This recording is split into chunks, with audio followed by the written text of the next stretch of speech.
Assalamualaikum warahmatullahi wabarakatuh. Perkenalkan, nama saya Frafka Abdullah Rafertiza dengan NIM 23051204098 dari kelas TIC.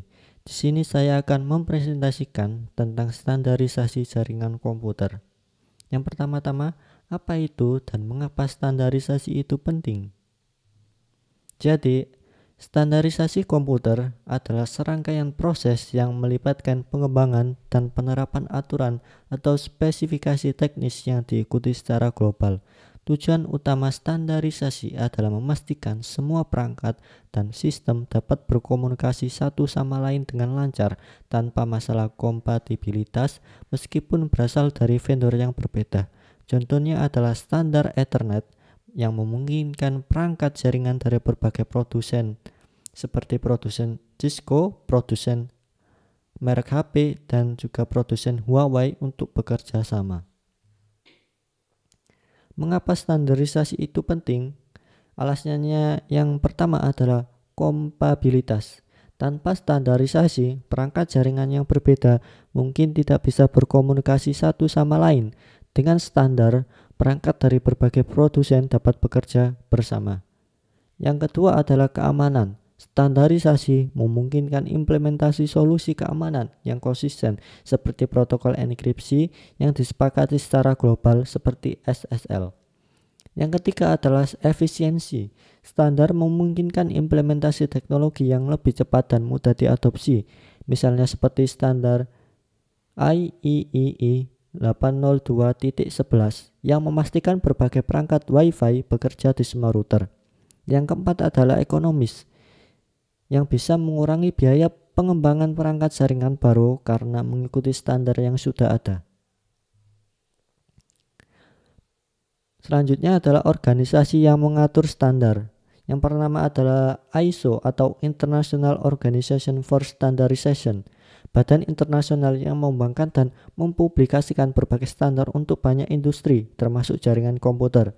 Yang kedua adalah IEEE atau Institute of Electrical and Electronic Engineer, yang berfokus pada standar teknik jaringan termasuk Ethernet dan juga Wi-Fi.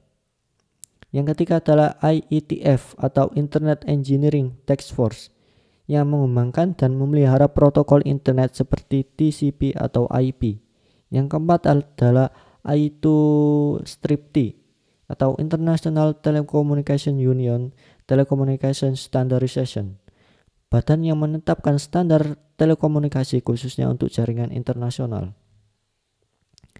Standar jaringan utama. Beberapa standarisasi jaringan. Yang pertama adalah model OSI atau Open System Interconnection, yaitu standar teoretis yang membagi komunikasi jaringan ke dalam 7 lapis, yaitu physical, data link, network, transport, session, presentation, and application. Yang kedua adalah IEEE 802.3 atau Ethernet, yaitu standar untuk jaringan LAN berbasis kabel yang paling umum digunakan di seluruh dunia.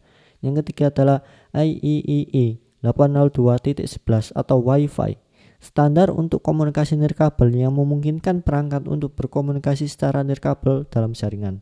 Yang keempat adalah TCP atau IP, yaitu protokol dasar untuk komunikasi internet, memungkinkan pengiriman data antar jaringan yang berbeda. Jadi, model manakah yang lebih baik? Di sini adalah perbandingan model OSI dan TCP atau IP. Yang pertama adalah OSI model, yaitu model konseptual dengan 7 lapisan yang mengklasifikasikan tugas-tugas komunikasi jaringan. Masing-masing lapisan memiliki fungsi yang spesifik. Kemudian yang kedua adalah TCP atau IP model, yaitu model protokol yang lebih praktis dan digunakan secara nyata dalam implementasi internet. Terdiri dari 4 lapisan, yaitu network interference, internet, transport, dan application. Peran standarisasi dalam jaringan global. Standarisasi membuat jaringan global menjadi lebih efektif. Contohnya adalah TCP atau IP menjadi standar dasar untuk internet, memungkinkan jaringan lokal dan global untuk berinteraksi. Standar memastikan bahwa teknologi baru dapat diadopsi oleh komunitas global tanpa gangguan besar. Tantangan dalam standarisasi itu sendiri. Beberapa hambatan yang menyebabkan standarisasi sulit untuk diterapkan. Yang pertama adalah keberagaman vendor produsen. Perangkat jaringan memiliki spesifikasi yang berbeda, sehingga proses standarisasi bisa menjadi lebih rumit. Yang kedua adalah kecepatan inovasi. Teknologi baru berkembang lebih cepat daripada standar yang diadopsi secara luas. Standarisasi memerlukan waktu untuk mencapai kesepakatan internasional. Yang ketiga adalah adopsi global. Meskipun standar ada, tidak semua negara atau organisasi mengadopsi dengan kecepatan yang sama. Mengikuti standar membantu memastikan pertumbuhan jaringan yang konsisten, aman, dan efektif di seluruh dunia. Sekian dari saya. Terima kasih.